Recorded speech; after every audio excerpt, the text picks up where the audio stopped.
సర్వాధికారి అయిన దేవునిని, మన ప్రభువును మన రక్షకుడైన యేసుక్రీస్తు ద్వారా ఆరాధన చేయడానికి కూడి వచ్చిన నాతోటి ఆత్మీయ సహోదర సహోదరులందరూ కూడా మన ప్రభు అయిన యేసుక్రీస్తు నామమున మీకు అందరికీ కూడా వందనాలు. ఈ లోకంలో ఎంతోమంది ఈ దినాన్ని చూడలేక ఎంతోమంది నిద్రించిన వారుగా ఉన్నారు. అయితే దేవుడు తన కృపతో తన దయతో ఇంకా కూడా మనకి ఆరోగ్యం దయచేస్తూ ఆయుష్కాలాన్ని పొడిగిస్తూ మనల్ని సజీవ లెక్కలో ఉంచుతూ సంఘముగా క్రీస్తు సంఘముగా మనం కూడుకొని దేవునిని మనం ఆరాధించేటువంటి ఒక గొప్ప తరుణాన్ని దేవుడు మనకు సహాయం చేస్తున్నాడు. అందును బట్టి తండ్రి అయిన దేవునికి స్తోత్రములు, కృతజ్ఞతాస్తుతులు. సదాకాలము కూడా దేవుని యొద్ద ఉండాలా అనేటువంటి ఆయన యొక్క సంకల్పాన్ని తన కుమారుడైన యేసుక్రీస్తు సంఘం ద్వారా ఆయన నడిపిస్తున్నాడు. మరి క్రీస్తు యొక్క సంఘముగా మనం కూడుకొని సృష్టికర్తనటువంటి దేవుని మనం ఏం చేస్తున్నామంటే గణపరుస్తున్నాము, మహింపరుస్తున్నాము, ఆయన్ని ఆరాధిస్తున్నాము. కాబట్టి సృష్టికర్త అయినటువంటి దేవుడు మన ఈ లోకంలో మనం జీవిస్తుండగా ఆయన అనుగ్రహించేటువంటి ప్రతి ఈవుల్ని మనం పొందుకుంటూ ఆ ఈవుల ద్వారా సంతృప్తి పొందుతూ దేవుని మనం ఏం చేస్తామంటే కొనియాడుతూ మన జీవితాన్ని మనం సరిచూసుకుంటూ జీవించడానికి మనం ప్రయత్నం చేస్తాము. ఈరోజు ఒక వాక్య భాగాన్ని నేను మీతో కూడా పంచుకుంటానండి. యెహెజ్కేలు గ్రంథం నుండి ఒక సంఘటన మీతో కూడా పంచుకోవాలని నేను ఆలోచన చేశాను. యెహెజ్కేలు గ్రంథము మనం తీసుకున్నట్లయితే 37వ అధ్యాయం. యెహెజ్కేలు గ్రంథము 37వ అధ్యాయము. 37వ అధ్యాయంలో ఉండేటువంటి ఒక సంఘటనని మనం ఏం చేద్దామంటే కొద్దిసేపు ఆలోచన చేద్దాం. 37వ అధ్యాయము ఒక నిరీక్షణ కలిగి జీవించేటువంటి ఒక అధ్యాయం. అంటే విశ్వాసం లేకుండా, ఎదురుచూపు లేకుండా, నిరీక్షణ లేకుండా నశించిపోయేటువంటి స్థితి వచ్చినప్పుడు ఇంతే మా స్థితి, ఇంతే మేము నాశనం అయిపోతాము అనేటువంటి స్థితిలోనికి దిగజారిపోయినటువంటి వారికి విశ్వాసము, నిరీక్షణ పుట్టించేటువంటి ఒక అధ్యాయం యెహెజ్కేలు 37వ అధ్యాయం. ఈ అధ్యాయంని మనం ఒకసారి చదువుకుందామండి. చదువుకున్న తర్వాత మనము ఈ అధ్యాయంని మనం కొద్దిసేపు ఆలోచన చేద్దాం. 9 వచనాలు చదువుకుందామండి. 9 వచనాలు మనం చదువుకుందామండి. నేనే చదువుతాను. 1వ వచనం నుండి 9 వచనాల వరకు మనం చదువుకుందాం.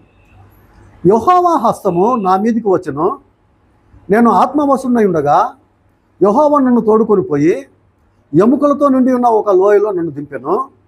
ఆయన వాటి మధ్య నన్ను ఇటు అటు నడిపించుండగా ఎముకలు అనేకములు ఆ లోయలో కనబడెను. అవి కేవలం ఎండిపోయినవి. ఆయన, నరపుత్రుడా, ఎండిపోయిన ఈ ఎముకలు బ్రతుకుగలవా అని నన్ను అడుగగా, ప్రభువా యెహోవా, అది నీకే తెలియనని నేను అంటిని. అందుకు ఆయన ప్రవచనమెత్తి ఎండిపోయిన ఈ ఎముకలతో ఇట్లనము, ఎండిపోయిన ఎముకలారా, యెహోవా మాట ఆలకించుడి.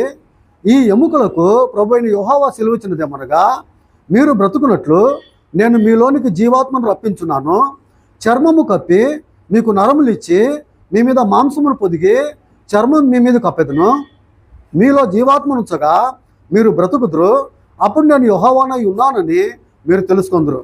ఆయన నాకు ఇచ్చిన ఆజ్ఞ ప్రకారం నేను ప్రవచించుండగా గడగడమను ధ్వని ఒకటి పుట్టెను. అప్పుడు ఎముకలు ఒకదానితో ఒకటి కలుసుకొను. నేను చూచుండగా నరమును మాంసమును వాటి మీదకి వచ్చెను. వాటిపైన చర్మము కప్పెను. అయితే వాటిలో జీవాత్మ ఎంత మాత్రం లేకపోయినో. అప్పుడు ఆయన, నరపుత్రుడా, జీవాత్మ వచ్చినట్లు ప్రవచించి ఇట్లనము, ప్రభువు యెహోవా సెలవిచ్చినదేమనగా, జీవాత్మ నలుదిక్కుల నుండి వచ్చి హతులైన వీరు బ్రతుకుతున్నట్లు వారి మీద ఊపిరి విడువము అనేటువంటి ఈ లేఖన భాగాన్ని మనము చదువుకున్నాం. యెహెజ్కేలు గ్రంథము మనము ఈ గ్రంథాన్ని మనం చదివేటప్పుడు ఈ గ్రంథంలో ఉండేటువంటి సందర్భం ఏమంటే ఇజ్రాయేలీలు చెరలో ఉన్నారండి. ఇజ్రాయేలీలు చెరలో ఉన్నారు. ఇజ్రాయేలీలు చెరకపోవడానికి కారణం ఏమి అని మనకి తెలుసు.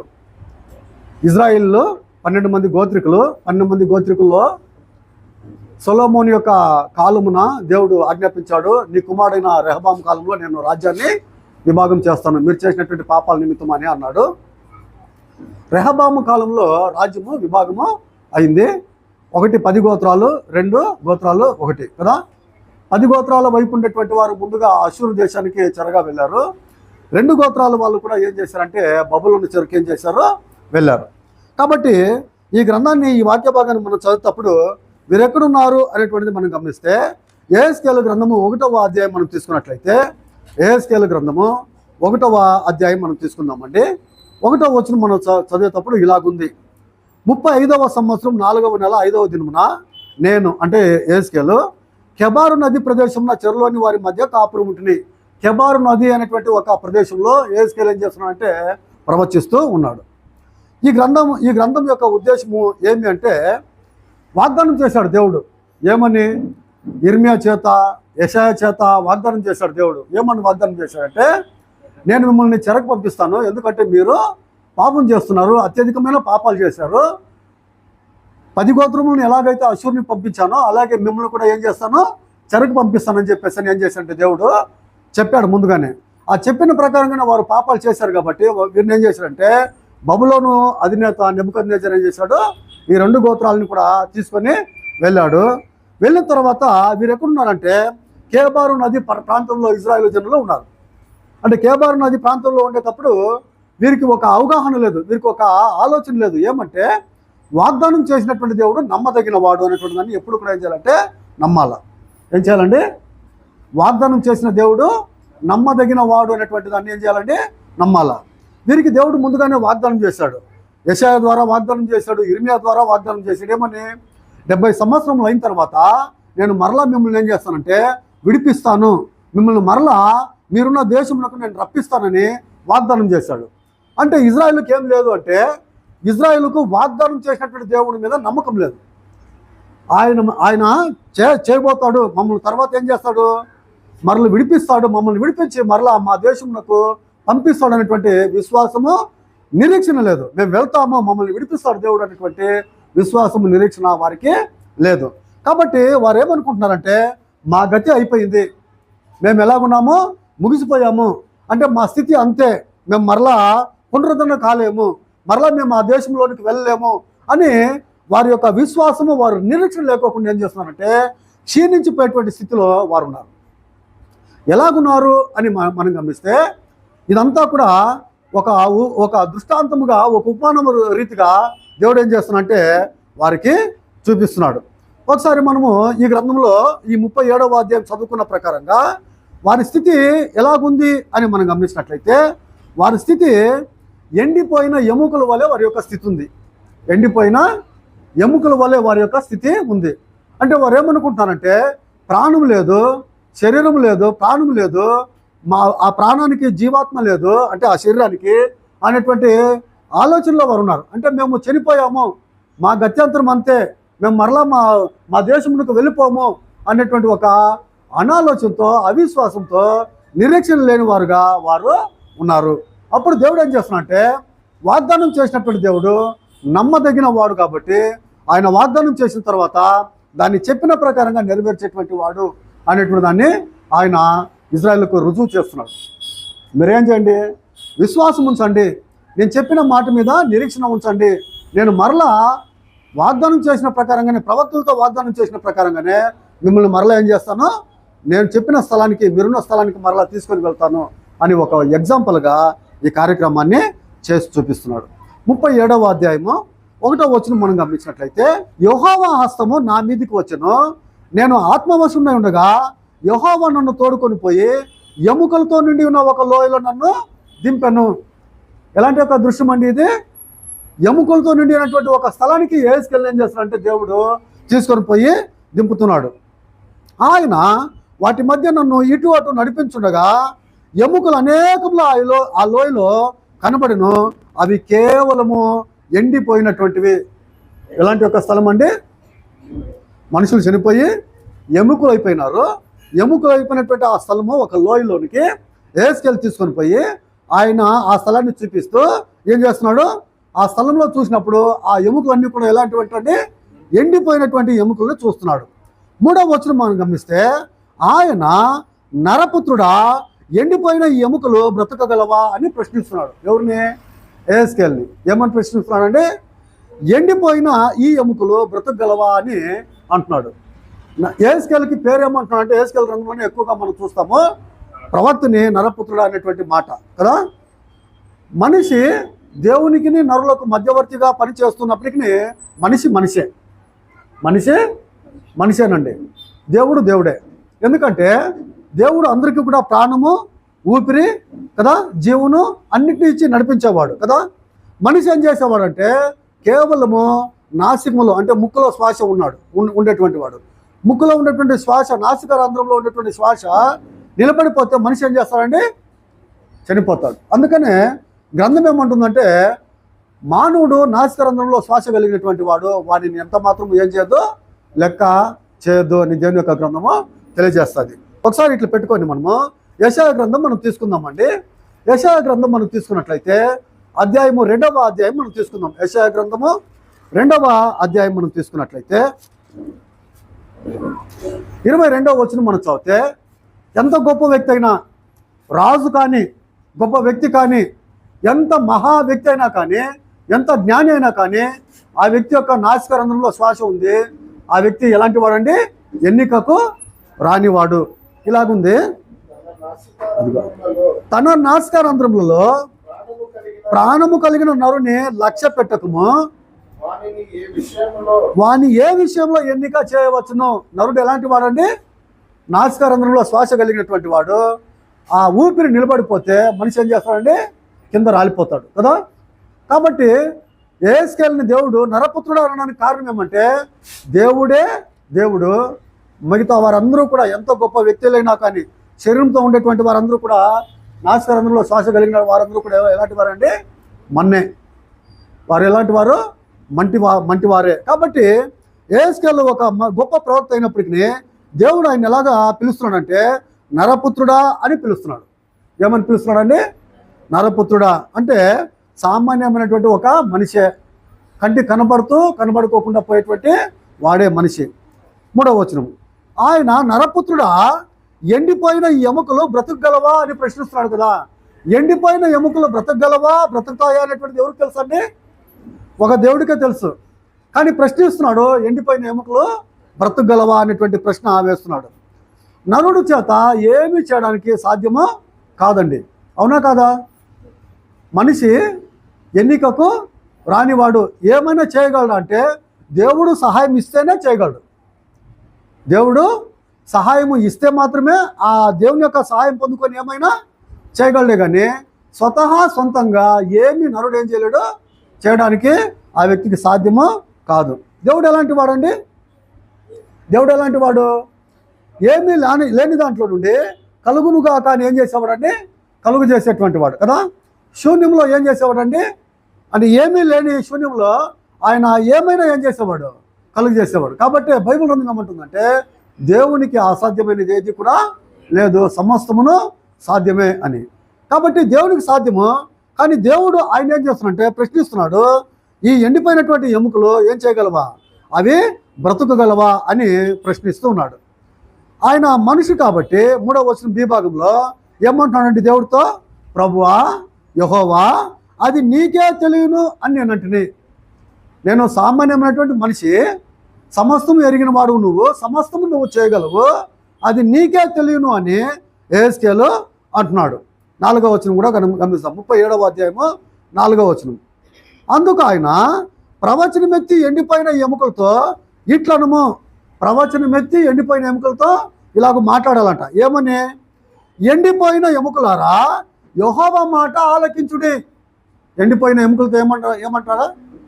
ఎండిపోయిన ఎముకలారా ఏం చేయాలంట? యెహోవా మాట ఆలకించుడి. ఈ ఎముకలకు ప్రభు అయిన యెహోవా సెలవిచ్చినది ఏమనగా, మీరు బ్రతుకున్నట్లు నేను మీలోనికి జీవాత్మను రప్పించున్నాను. ఎముకలు ఏం చేయాలంట? బ్రతకాలంట. బ్రతికి జీవాత్మ అందులోనికి ఏం చేస్తాడంట? ఇస్తాడంట.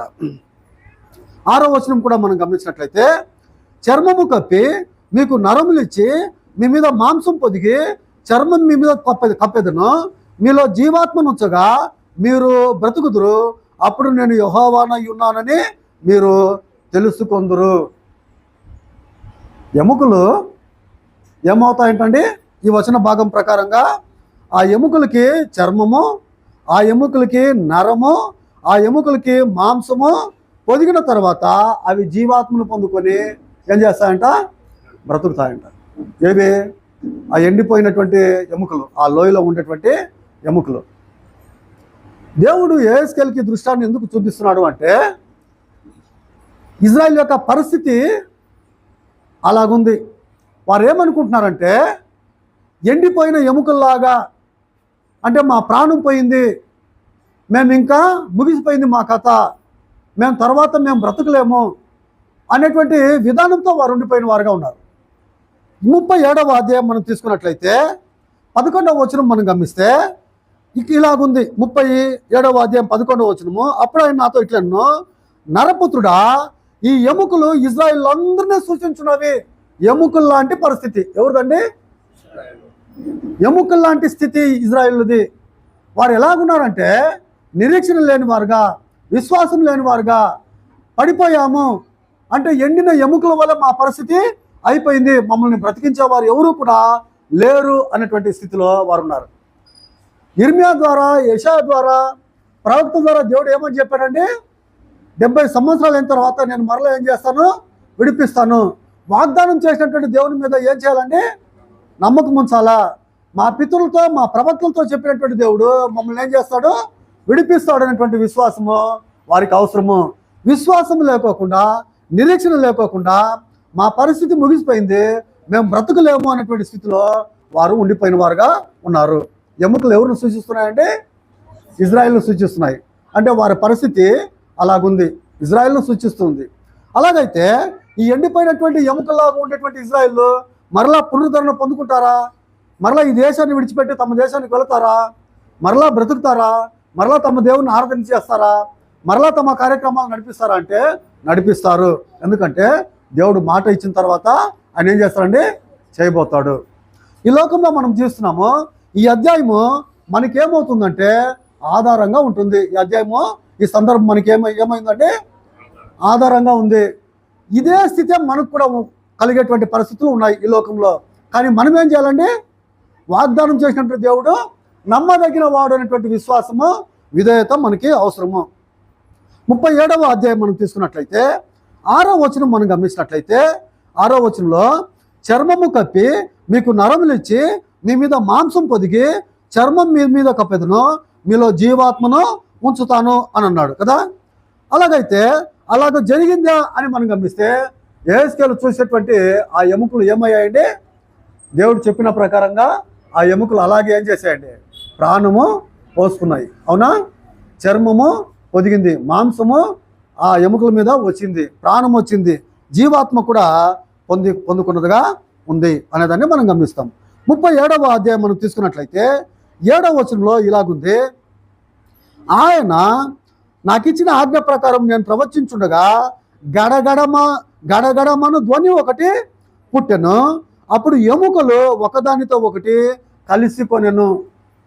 ఆశ్చర్యకరమైన రీతిలో అక్కడ కార్యం జరుగుతుంది. ఆశ్చర్యంగా కార్యం జరుగుతుంది. ఎండిపోయినటువంటి ఎముకలు. ఇప్పుడు మనుషులు, మానవుల యొక్క కళేబరములు ఎండిపోయినటువంటివి ఎక్కడంటే అక్కడ ఏం చేయబడి ఉంటాయండి? పడి ఉంటాయి. ఇప్పుడు బాడీ అస్థిపంజరం ఉంది కదా, ఒకరిది కాళ్ళు ఒకతో పడి ఉంటే, చెయ్యి ఒకతో పడి ఉంటే, తల ఒకతో పడి ఉంటుంది. అవునా? విచ్చలవిడిగా ఉంటుంది ఆ పరిస్థితి. అయితే అన్నీ కూడా ఒక చోట అద్భుతమైన రీతిలో అన్నీ కూడా కలుసుకున్నటువంటి ఏర్పాటు అవుతుంది అంటేనే అది ఆశ్చర్యం. అవునా? ఇప్పుడు వారి దేహానికి వారి యొక్క ఎముక ఏం చేయాలండి? అటాచ్ కావాలా? అవునా? అలాగా వారి యొక్క దేహానికి సంబంధించిన అస్థిపంజరాలు ఎముకలు ఏం చేయాలంటే అటాచ్మెంట్ కావాలా? ఏమవుతున్నాయండి? అద్భుతమైన రీతిలో అవి కలుసుకుంటూ ఉన్నాయి. 7వ వచనం ప్రకారంగా ఎముకలు ఒకదానితో ఒకటి కలుసుకొనిను, నేను చూచుచూ ఉండగా నరములను మాంసమును వాటి మీదకి వచ్చెను, వాటిపైన చర్మము కప్పెను. మానవుని యొక్క దేహము ఎలాగ దేవుడు చేశాడండి?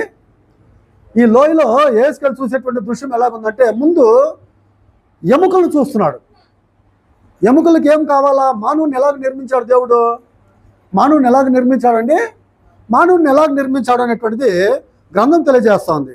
యెహెజ్కేలు గ్రంథం మనం యోబు గ్రంథం మనం తీసుకున్నట్లయితే యోబు గ్రంథము 10వ అధ్యాయం మనం తీసుకుందాం. 11వ వచనం మనం గమనిస్తే, చర్మముతోనూ మాంసముతోనూ నీవు నన్ను కప్పితివి. నీవు నన్ను కప్పితివి అంటే ఆత్మకి ఏం చేస్తున్నాడండి?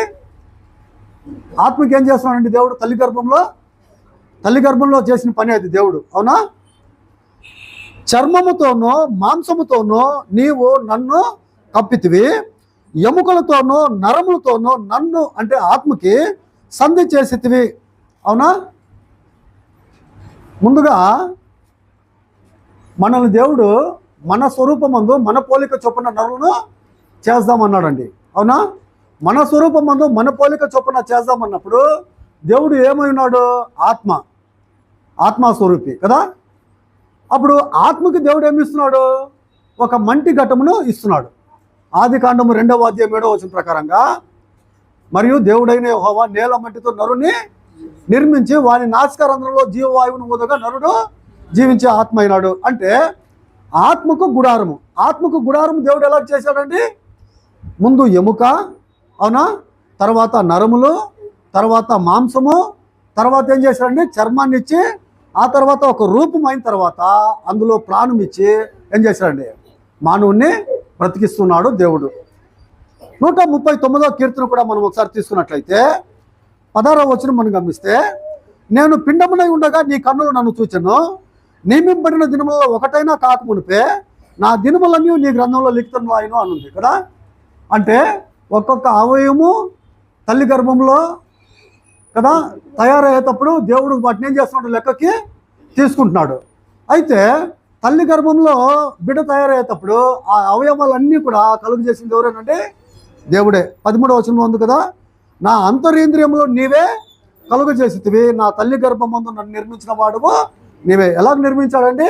ముందు ఎముక, ఆ తర్వాత నరములు, ఆ తర్వాత మాంసము, ఆ తర్వాత చర్మము, ఆ తర్వాత ప్రాణము కదా. ఆల్రెడీ ముందు ఆత్మని అందులో పెట్టేశాడు కదా, ఆత్మకు జీవాన్ని ఇచ్చాడు కదా. కాబట్టి దేవుడు అలాగున మనుషులను ఏం చేశాడండి? తయారు చేశాడు. ఇప్పుడు ఆ లోయలో ఎండిపోయినటువంటి ఎముకలు ఉన్నాయి. ఆ ఎముకలకు ఆజ్ఞాపిస్తుండగా యెహెజ్కేలు ప్రవక్త దేవుడు చెప్పిన మాట ప్రకారంగా 7వ వచనం ప్రకారంగా ఏమవుతున్నాయండి? యెహెజ్కేలు గ్రంథం 37వ అధ్యాయము 7వ వచనం ప్రకారంగా ఆయన ప్రవచిస్తూ ఉండేటప్పుడు గడగడమని ధ్వని ఒకటి పుట్టెను, అప్పుడు ఎముకలు ఒకదానితో ఒకటి కలుసుకొనెను, నేను చూచూ ఉండగా నరములను మాంసమును వాటి మీదకి వచ్చెను, వాటిపైన చర్మము కప్పెను. ఏమి తయారైనా కానీ, ఇప్పుడు మనిషి చనిపోయి ఉంటాడండి, మనిషి చనిపోయినటువంటి మనిషిని చూస్తాం కదా, ఆ మనిషికి శరీరం ఉంది, మాంసం ఉంది, నరాలు ఉన్నాయి, ఎముక కూడా ఉంది. అన్నీ ఉండి కూడా కేవలం అలాగ పడిపోయి ఉంటే ప్రాణం లేకోకుండా ఆ మనిషి ఏ ప్రయోజకుడు అండి? ఏముండాలండి? ప్రాణం ఉండాల కదా. ఇప్పుడు గడగడమని ధ్వనితో ఎముకలు జత అయ్యాయి, నరాలు పొదిగాయి, మాంసము చర్మము తయారైపోయింది. అంటే ఒక ఆకారం వచ్చేసింది, ఏం లేకోకుండా పోయింది? ప్రాణం లేకోకుండా పోయింది. మీరు గమనించండి, 8వ వచనం మనం గమనించినట్లయితే, నేను చూచుండగా నరములను మాంసమును వాటి మీదకి వచ్చెను, వాటిపైన చర్మము కప్పెను, అయితే వాటిలో జీవాత్మ ఎంత మాత్రమునో లేకపోయిను. ఏమున్నా మనిషి ప్రాణము జీవాత్మ అనేటువంటిది లేకపోయినట్లయితే వ్యర్థమే కదా. ఒక చోట ఏం చేయబడి ఉంటుందంటే పడి ఉంటుంది. ఇప్పుడు ఇంత అద్భుతం దేవుడు చేశాడు. ఎండిపోయినటువంటి ఎముకలకు నరాలు ఇచ్చాడు, మాంసం ఇచ్చాడు కదా, తర్వాత చర్మాన్ని ఇచ్చాడు కదా. ఒక ఆకారాన్ని తెచ్చినటువంటి దేవుడే ఏం చేయాలండి? దానికి ఆ బాడీకి ప్రాణాన్ని కూడా ఇవ్వాల, దేవుడే ఇవ్వాల. కాబట్టి అది కూడా ఎవరి చేత అవుతుంది? దేవుని చేత అవుతుంది. 9వ వచనం ప్రకారంగా, అప్పుడు ఆయన నరపుత్రుడా జీవాత్మ వచ్చినట్లు ప్రవచించి ఇట్లనము, ప్రభువుకు యెహోవా సెలవిచ్చినదేమనగా, జీవాత్మ నలుదిక్కుల నుండి వచ్చి హతులైన వీరు బ్రతుకున్నట్లు వారి మీద ఊపిరి విడుము. ఆయన నాకు ఆజ్ఞాపించినట్లు నేను ప్రవచింపగా జీవాత్మ వారిలోనికి వచ్చెను, వారు సజీవులై లేచి లెక్కింప శక్యము కాని మహాసైన్యం ఏం చేశారంటే నిలిచారు. ఎవరండి వీళ్ళు? ఈ ఎముకలు ఉన్నాయి కదా లోయలో, వీళ్ళందరూ ఎవరండి? ఇజ్రాయిల్. ఏం కలుగు చేస్తున్నాడండి? చనిపోయినటువంటి స్థితిలో ఉండేటువంటి వారికి ఏం కలుగు చేస్తున్నాడండి దేవుడు? నిరీక్షణ పుట్టిస్తున్నాడు. మిమ్మల్ని అలాగే నేనేం చేయను, వదిలేను. మిమ్మల్ని ఏం చేస్తాను, నేను ప్రవక్తలతో చెప్పినటువంటి వాగ్దాన ప్రకారంగా మిమ్మల్ని ఏం చేస్తాను, నేను విడిపిస్తాను. మరలా మీరున్న స్థలంలోనికి నేనేం చేస్తాను, తోడుకొని వెళ్తాను అని ఏం చేశాడు దేవుడు? ముందుగానే వాగ్దానము చేశాడు. ఇప్పుడు ఏస్కేల్ ద్వారా ఈ కార్యక్రమాలను దేవుడు చేస్తూ ఉండగా, ఈ కార్యక్రమాలు చేసేటప్పుడు అది నిజంగా జరిగినప్పుడు వీరికి ఏం కలిగే అవకాశం ఉందండి? వీరికి ఏం కలిగేదానికి అవకాశం ఉంది? అవును, దేవుడు చెప్పిన మాట ప్రకారంగా మాకు చేస్తాడు. మేము నమ్మకంతో ఏం చేయాలా? మేము నమ్మకంతో ఆయన చెప్పినటువంటి దేశానికి మేము వెళ్ళాలా అనే విశ్వాసము, నిరీక్షణ పుట్టిస్తున్నాడండి. ఈ లోకంలో జీవిస్తున్న మనుషులకి దేవుడు ఏం కలుగజేస్తున్నాడంటే విశ్వాసంను కలుగజేస్తున్నాడు. ఏం కలుగజేస్తున్నాడండి? విశ్వాసంను కలుగజేస్తున్నాడు. ఎలాగ విశ్వాసాన్ని కలుగజేస్తున్నాడండి? తన కార్యక్రమాలను చేసి, తన చరిత్ర కార్యక్రమాలను చేస్తూ మానవులు ఆ చరిత్ర కార్యక్రమాలను విన్నట్లయితే ఏం కలగడానికి అవకాశం ఇస్తున్నాడండి? విశ్వాసము కలగడానికి అవకాశం ఇస్తున్నాడండి. ఎట్లా వస్తుందండి విశ్వాసం? మనిషికి వినటం వలన విశ్వాసం వస్తుంది. ఎవరి మాటలు? దేవుని మాటలు వినడం వలన విశ్వాసం వస్తుంది కదా. ఇప్పుడు విశ్వాసమైనటువంటి ప్రసంగము, విశ్వాసమైనటువంటి సమాచారము భూమి మీద ఏం చేయబడుతుందండి? భూమి మీద ఏం చేయబడుతుంది? ప్రచారం చేయబడుతూ ఉంది కదా. ఎలాగున్నారండి మనుషులందరూ కూడా? ఏ స్థితిలో ఉన్నారండి? మనుషులందరూ ఏ స్థితిలో ఉన్నారండి? ఎండిపోయినటువంటి ఎముకల యొక్క స్థితిలోనే ఉన్నారండి. వారికి ఏం కలిగిస్తున్నాడంటే దేవుడు ఈ సమాచారం ద్వారా, తన గ్రంథం ద్వారా నిరీక్షణ పుట్టిస్తున్నాడండి. విశ్వాసాన్ని కలుగు చేసి నిరీక్షణ పుట్టిస్తున్నాడు. ఏమో నిరీక్షణ అంటే, మానవులు నా మీద విశ్వాసం ఉంచినట్లయితే మానవులకు నేనేం చేస్తానంటే నిత్య జీవముని ఇస్తాను. ఏమిస్తానండి? నిత్య జీవముని ఇస్తాను. దేవుడు ఎవరండి? దేవుడు ఎవరు? నిత్యుడు. ఆయనకేం లేదు, మరణం అనేటువంటిది లేదు కదా. ఆయనతో ఉండేటువంటి ఏర్పాటు దేవుడు, సదాకాలం దేవుని బిడ్డలుగా ఆయనతో ఉండేటువంటి ఏర్పాటు దేవుడు దయచేస్తున్నాడు. ఆయన మాటను ఏం చేయాలా? మనిషి విశ్వసించాలా. ఆయన మాట మీద ఏం చేయాలా? మనిషి నిరీక్షణ ఉంచాలా. అలాగే నా విశ్వాసం ఉంచి నిరీక్షణ ఉంచినట్లయితే ఖచ్చితంగా ఎండిపోయినటువంటి స్థితిలో, ప్రాణం కోల్పోయినటువంటి స్థితిలో ఉండేటువంటి వారిని దేవుడు ఏం చేస్తాడంటే బ్రతికిస్తాడు. అలాగా బ్రతికినటువంటి వారమే మనము కూడా. అలాగా బ్రతికినటువంటి వారమైన మనము క్రైస్తవ జీవితాన్ని జీవించేటప్పుడు మరలా విశ్వాసం కోల్పోయి, మరలా నిరీక్షణ కోల్పోయి, ఒకవేళ ఎండిపోయినటువంటి ఎముకల పరిస్థితికి వెళ్ళిపోతామేమో అని ఏం చేయాలండి? వాగ్దానం చేసిన దేవుడు నమ్మదగిన వాడు అని ఏం చేయాలంటే మనము నిరీక్షించాలా, విశ్వాసము ఉంచాలా.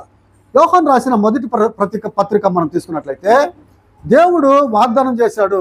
వాగ్దానం చేసినటువంటి దేవుడు ఎవరంటే నమ్మదగిన వాడు అనేటువంటి విశ్వాసము మనలో ఉండాలా. 2వ అధ్యాయము, మొదటి యోహాను పత్రిక 2వ అధ్యాయం మనం తీసుకున్నట్లయితే 25వ వచనం మనం చదివితే, నిత్య జీవము అనుగ్రహించున్నది ఆయన తానే మనకు చేసిన వాగ్దానం. ఏం వాగ్దానం చేశాడండి దేవుడు? నిత్య జీవం అనుగ్రహిస్తానని. వాగ్దానం మనుషులకు చేస్తున్నానండి దేవుడు. నిత్య జీవం పొందుకోవాలంటే ఏం కావాలా? మనము విశ్వాసము ఉంచాలా. ఎవరి మీద? దేవుని మీద. ఎవరి మీద? తన కుమారుడైన యేసుక్రీస్తు మీద కదా. మానవులు దేవుని ఎందుకు నమ్ముకోవాలా? మానవులు యేసుక్రీస్తు ప్రభువుని ఎందుకు అంగీకరించాలా అని అంటే నిత్య జీవం పొందుకోవడానికండి. దేవుడు ఏమని వాగ్దానం చేశాడు? నిత్య జీవం అనుగ్రహిస్తాను అని చెప్పి దేవుడు వాగ్దానం చేశాడు. కాబట్టి ఆ వాగ్దానాన్ని మనం ఏం చేయాలంటే నమ్మాలా.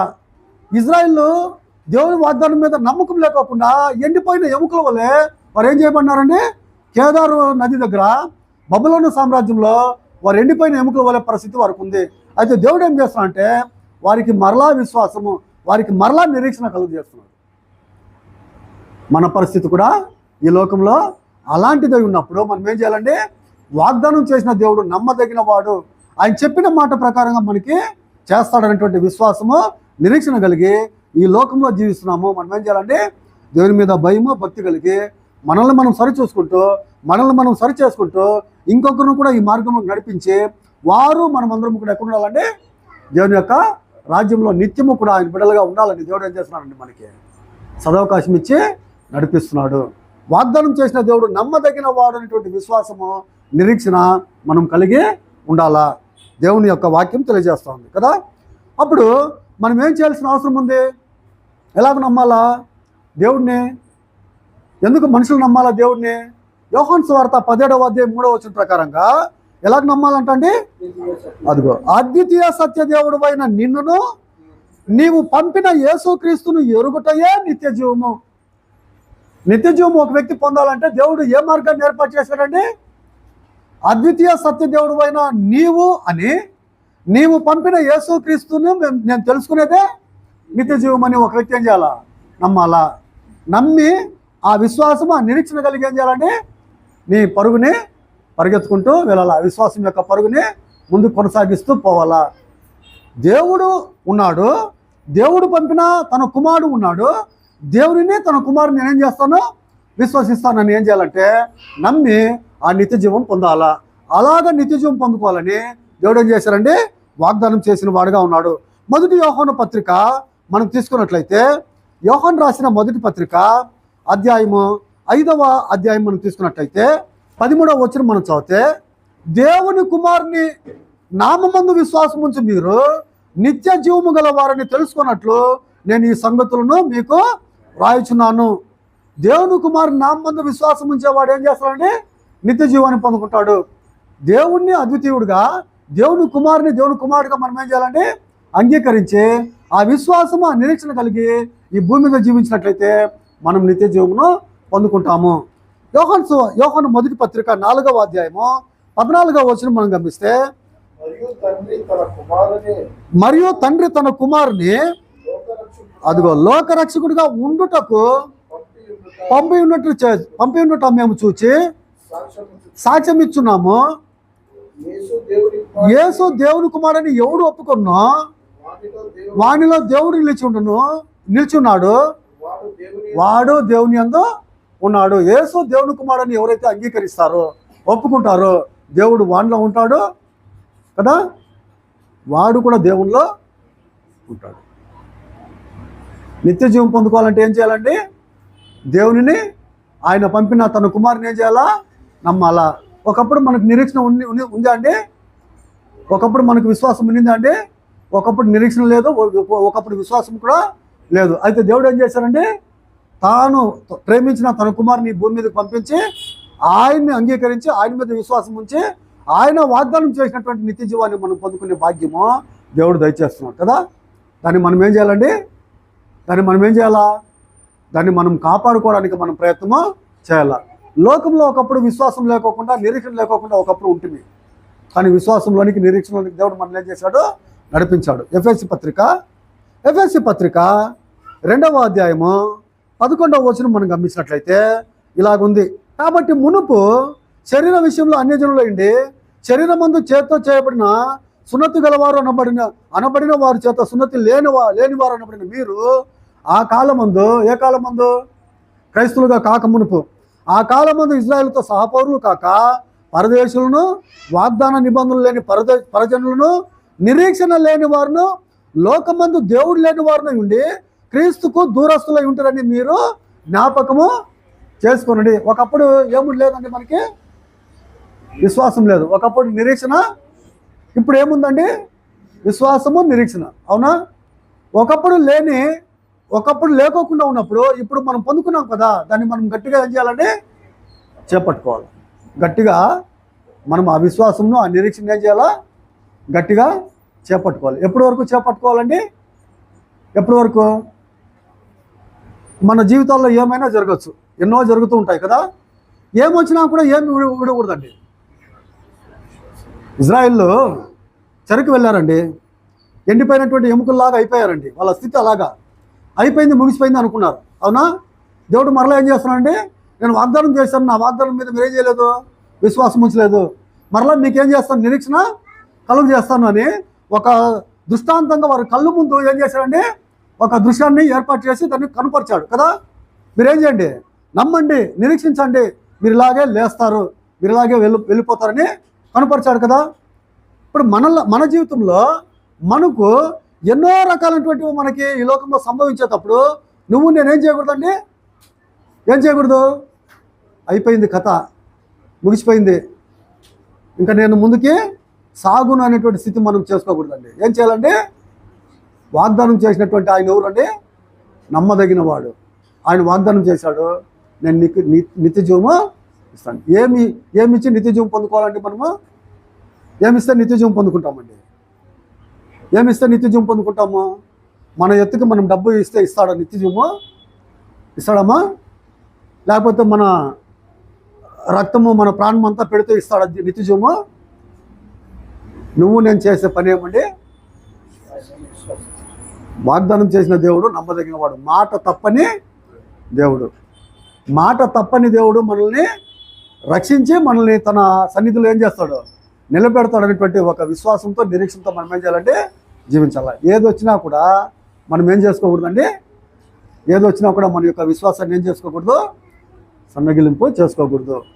మన నిరీక్షణ ఏం చేసుకోకూడదండి, తీసివేసుకోకూడదు. ఎలా పోవాలండి, విశ్వాసముతోనే నిరీక్షణ కలిగే మనం ఏం చేయాలి, ఏదొచ్చినా కూడా మనము ఎదిరిస్తూ ఏం చేయాలండి, ఏమి కలిగినా కూడా ఎదిరిస్తూ మనం పోవాలి. రోమీయులకు రాసిన పత్రిక మనం తీసుకున్నట్లయితే అపోస్తలుడైన పౌలు ఇలా తెలియజేస్తాడు. రోమీయులకు రాసిన పత్రిక అధ్యాయము 8వ అధ్యాయం మనం తీసుకుందామండి. 18వ వచనం మనం చదివితే, మన ఎడల ప్రత్యక్షము కాబోవు మహిమ ఎదుట ఇప్పటి కాలపు శ్రమలు ఎన్న తగినవి కావని ఎంచుతున్నాను. మన ఎడల ప్రత్యక్షం కాబోయేటువంటి ఆ మహిమ గొప్పదండి. ఇవేమండి, పౌలు ఏమంటాడు, చులకరి శ్రమ అంటాడు కదా.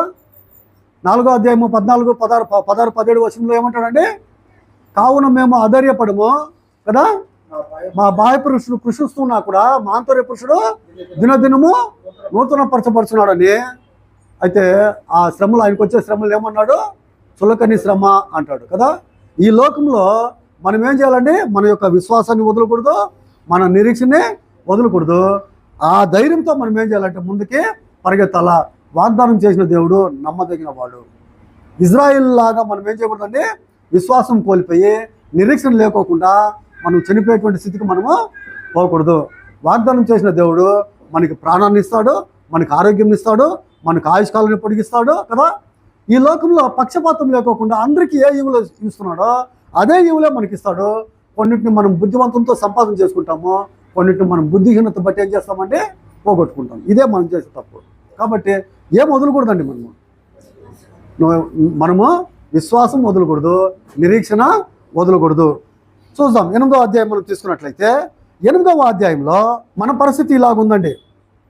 38వ వచనం, మరణమైనను జీవమైనను దేవదూతలైనను ప్రధానులైనను ఉన్నవి అయినను రాబోవునైనను అధికారులైనను ఎత్తైనను లోతైనను సృష్టింపబడిన మరి ఏదైనానో మన ప్రభు అయిన క్రీస్తు యేసునందలి దేవుని ప్రేమ నుండి మనలను ఎడబాప నేరమని రూఢిగా ఈ విశ్వాసం, ఈ నిరీక్షణ మనకి ఉండాలండి. ఏ వచ్చినా కూడా మనల్ని ఏం చేయదు, క్రీస్తు నుండి దేవుని నుండి మనల్ని ఏం చేయవు, ఎడబాప నేరవు అనేటువంటి ఒక విశ్వాసము, ఒక నిరీక్షణ మనము కలిగి ఉండాలి.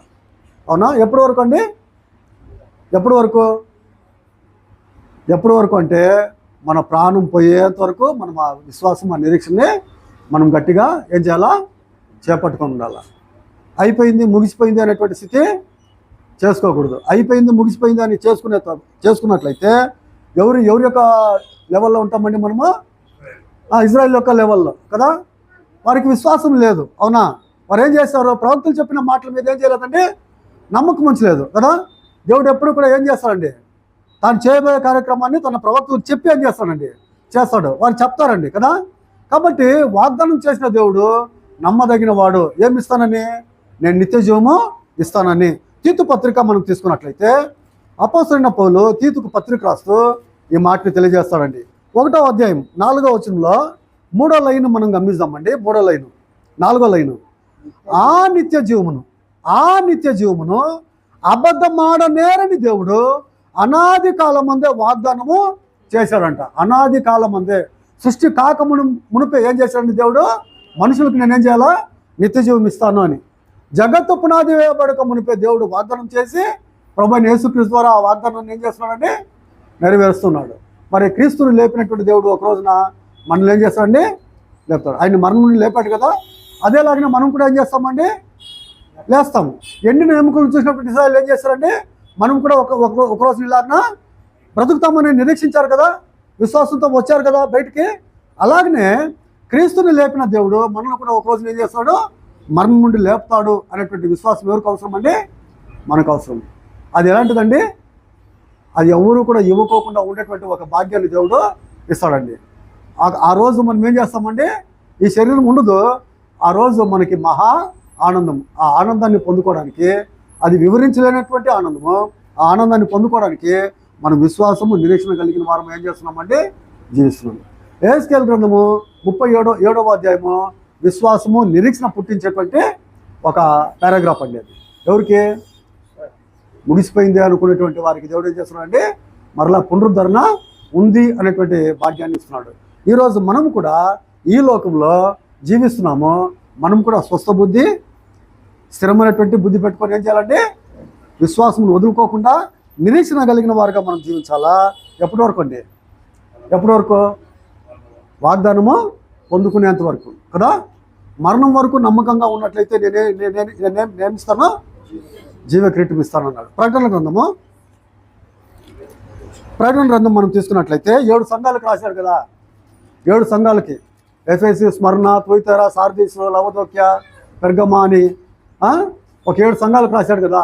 7 సంఘాలకి కూడా ఆ సంఘాలకి రాసినటువంటి లెటర్లో లాస్ట్ ఏముంటుందండి? నీ విశ్వాసాన్ని ఏం చేయొద్దు, వదులుకోవద్దు. 7 సంఘాలకు కూడా. ఒకసారి మనం తీసుకున్నట్లయితే 2వ అధ్యాయము 7వ వచనం మనం గమనిస్తే, చెవిగలవాడు ఆత్మ సంగములతో చెప్పుచున్న మాట వినుగాక, జయించు వానికి, ఎవరికంటండి? జయించు వానికి దేవుని పరదేశంలో ఉన్న జీవవృక్ష ఫలమును భుజింపనిత్తును. ఎక్కడుండిందండి జీవవృక్ష ఫలము? ఎక్కడుండింది? ఏదైనా తోటలో ఉండిందండి. అవునా?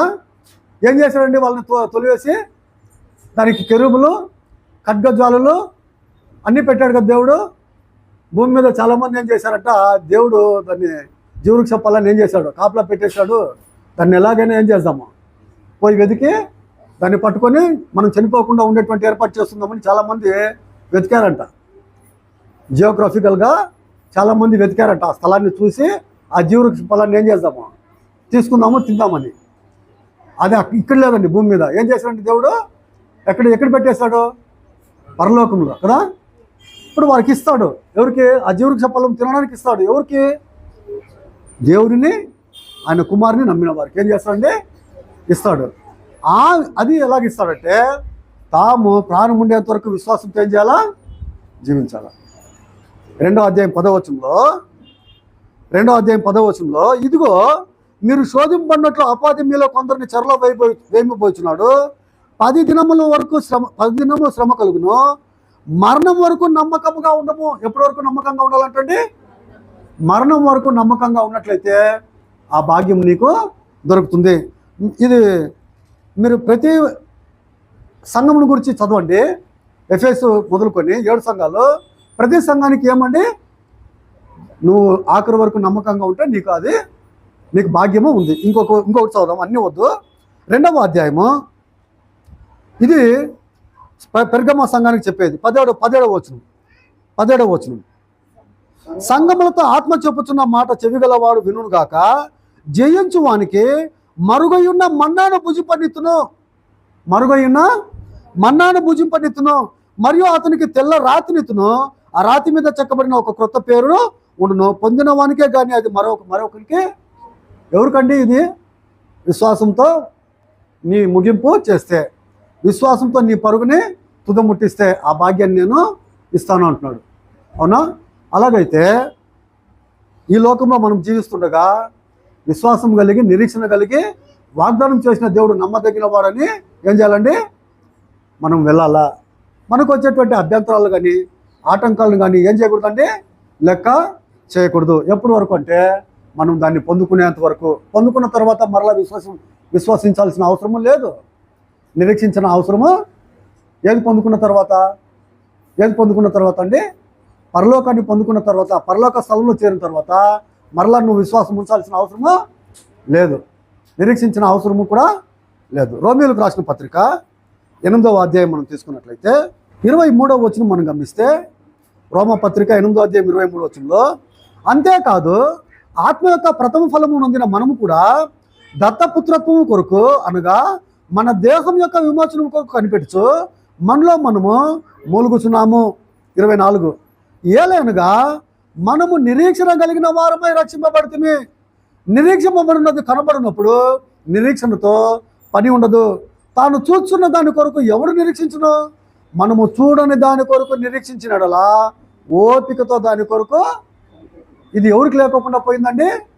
కేబార్ నది దగ్గర ఉండేటువంటి ఇజ్రాయెల్కి ఇలాంటి ఒక విశ్వాసం, ఇలాంటి ఒక నిరీక్షణ లేదంటే మేము బ్రతుకుతాము, మేము మరలా మా దేశంలోకి వెళతామనేటువంటి అవగాహన లేకోకుండా చనిపోయినటువంటి స్థితిలో ఉండేటువంటి వారికి మరలా దేవుడు ఏం చేశారండి? విశ్వాసము, నిరీక్షణ పుట్టించి మరలా ఆ దేశంలోనికి వచ్చే ఏర్పాటు. వచ్చారా అండి? వారు రావడం వల్లనే మనం బ్రతికాం. వారు ఆ దేశానికి రావడం వల్లనే మనమేం చేశామండి? వారు రావడం వల్లనే కదా యేసుక్రీస్తు ప్రభువు ఆ దేశంలో పుట్టింది. అమ్మా, ఆయన ద్వారా మనకు రక్షణ భాగ్యం దొరికింది. కాబట్టి ఇజ్రాయిల్కు నిరీక్షణ కలుగజేసి ఆ దేశంలో వారిని ఏం చేశాడు? నివసింపజేశాడు. ఆ జనాంగం ద్వారా మనం ఏం చేశామంటే రక్షణ పొందుకున్నాం. మనము కూడా వాగ్దానం చేసిన దేవుడు నమ్మదగిన వాడు. ఏం చేయాలండి? వారికున్న అదే విశ్వాసాన్నే ముందు యూదులు రక్షణ పొందారు. అదే యూదుల యొక్క విశ్వాసాన్ని మనం కూడా ఏం చేయాలంటే వారికి ఉండింది నిరీక్షణ. యోబు అంటాడు కదా, నేను నశించిన పోయిన తర్వాత సువర్ణం వల్ల ఏం చేస్తాను? మార్చబడతాను అన్నాడు. సువర్ణం వల్ల నేను మారుతాను అన్నాడు. అదేమండి? విశ్వాసము, నిరీక్షణ. అలాంటి యొక్క నిరీక్షణ పితరులకు ఉండింది. అలాంటి యొక్క విశ్వాసము పెద్దలకు ఉండింది, విశ్వాసులకి కదా. అలాంటిదాన్ని మనం ఏం చేయాలంటే దానినే మనము గట్టిగా చేపట్టుకొని మనం వెళ్ళాలి. ఎందుకంటే వాగ్దానం చేసిన దేవుడు నమ్మదగిన వాడు. ఈ వాగ్దానాన్ని మనం పొందుకోవాలంటే ఏం అవసరం అంటే, ఇక్కడ అన్నాడు 8వ అధ్యాయము 25వ వచనంలో, మనము చూడని దాని కొరకు నిరీక్షించినడలా ఏం అవసరం అంట? ఓపికతో దాని కొరకు ఏం చేస్తామో కనిపెట్టుదాము. ఓపికతో కనిపెట్టుకుంటూ దానిని పొందుకోవడానికి మనం ఏం చేస్తామో వెళదాము. దేవుడు చెప్పిన ప్రకారంగానే చేస్తాడు. వాగ్దానం చేసిన దేవుడు నమ్మదగిన వాడు అనేటువంటి ఒక విశ్వాసము, ఒక నిరీక్షణ మనకి అవసరము. కాబట్టి యెహెజ్కేలు గ్రంథంలో మనం చదువుకున్న ప్రకారంగా 37వ అధ్యాయంలో ఈ ఎముకలన్నీ కూడా ఇజ్రాయెల్ని ఏం చేస్తూ ఉంది? సూచిస్తూ ఉంది. ప్రాక్టికల్గానే వారికి అలాగా సంభవించింది కదా. ప్రాక్టికల్గానే వారు అలాగా ఏం చేశారండి? వెళ్ళారు, అనుభవించారు. దేవుని యొక్క వాగ్దానాన్ని పొందుకున్నటువంటి భాగ్యము వారికి ముందుగా దయచేశాడు. మనం ఏం చేస్తున్నామండి? వారి యొక్క కొంగుని, పాత నిబంధనలో ఒక మాట ఉంది, ఇజ్రాయెల్ యొక్క కొంగుని అన్నిటి ఏం చేస్తారంట? పట్టుకొని నడవాలంట. అంటే వారి యొక్క విశ్వాసాన్ని మనం ఏం చేయాలా? మనం వెంబడించాలా కదా. వారి యొక్క విశ్వాసాన్ని మనం కూడా ఏం చేద్దామో పట్టుకొని వెళ్దాం. ఒక వచనాన్ని చెప్పి నేను ముగిచ్చేస్తాను. దేవుడు వాగ్దానం చేసిన దేవుడు ఎలాంటి వాడు అంటే నమ్మదగిన వాడు. ఆ ఒక విశ్వాసాన్ని మనం పట్టుకొని వెళదాం. హిబ్రీ పత్రిక 10వ అధ్యాయం 35వ వచనం చదువుకుందామండి. కాబట్టి మీ ధైర్యమును విడిచిపెట్టకుడి, దానికి ప్రతిఫలముగా గొప్ప బహుమానము కలుగును. ఏం విడిచిపెట్టుకోకూడదు అంటే మీకుండే ధైర్యమును విడిచిపెట్టద్దు, దానికి ప్రతిఫలంగా గొప్ప బహుమానం కలుగును. మీరు దేవుని చిత్తమును నెరవేర్చిన వారై వాగ్దానం పొందు నిమిత్తము మీకు ఓరిమి అవసరమైంది, మీకు ఓర్పు అవసరము. ఆ ఓర్పుతో, ఓపికతో మీరు ఏం చేయండి? వాగ్దానాన్ని మీరు స్వతంత్రించుకోండి కదా. ఆల్రెడీ స్వతంత్రించుకున్నారు కొంతమంది, అవునా? పరదేశంలో ఉన్నారు. ఆ స్థలంలోనికి మనం వెళ్ళాలంటే మరణం వరకు మనం ఏం చేద్దాము? నమ్మకంగా ఉందాము. ఇజ్రాయిల్ యొక్క సూచన 37వ అధ్యాయంలో ఒక దృష్టాంతం పెట్టాడు. ఆ దృష్టాంతాన్ని మనం కూడా ఏం చేయొచ్చండి? అన్వయింప చేసుకోవచ్చు కదా. వాగ్దానం చేసిన దేవుడు నమ్మదగిన వాడని, ఆ రాజ్యంలోనికి మనం వెళ్తామనేటువంటి విశ్వాసం, నిరీక్షణ కలిగి మనం ఏం చేస్తాము? జీవిస్తాము. జీవించేటప్పుడు ఈ లోకంలో ఉన్నాం కాబట్టి ఏం చేసుకుంటూ వెళ్దామండి? ఏం చేసుకుంటూ వెళ్దాము? క్రీస్తులోనికి వచ్చిన తర్వాత క్రీస్తులో లేనప్పుడు చేసినటువంటి పనుల్ని మనం ఏం చేస్తామో వదిలేసుకుంటూ వెళ్దాం. ఇక్కడ క్రీస్తులోనికి వచ్చినాం కాబట్టి ఒక గురి పెట్టుకొని మనం ఏం చేస్తాము వెళ్దాము. ఆ భాగ్యాన్ని దేవుడు మనకు దయచేయను గాక. ఓపికతో వాక్యాన్ని మనం మీకు అందరికి కూడా ప్రభువైన యేసుక్రీస్తు నామమున అందరికి కూడా